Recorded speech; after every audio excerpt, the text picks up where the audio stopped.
रामनवमी उपलक्षे कविताटी। पृथ्वी सारार सबु देवादेवी भारत रे तांको जन्म।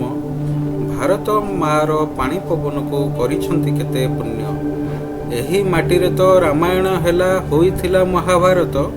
केते राजा सबु हराइले राज्य, अहंकारी गले गात। पुणी क्षमता लड़ई पतियारा पाई चलीछि एठारे खेल। हाथाहाथी हवा साधारण कथा, खंडा बंधुकर बल।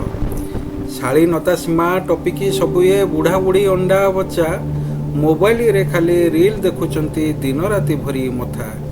मझिरे मझिरे संपर्क को नहीं हेउछि बाड़िया बाड़ी। मारी काटी पुणी डबारे पुराई खेलंती रक्तर होली। बाबा मानंक पाखे हुंडा भक्त किछि पोषा मना व्रत रखी। सुरक्षा जोगांती परीक्षा मूलक कछा कौपिनी टेकी। प्रजाति भितरे स्वजाति लड़ई भितरे बाहरे कंपे।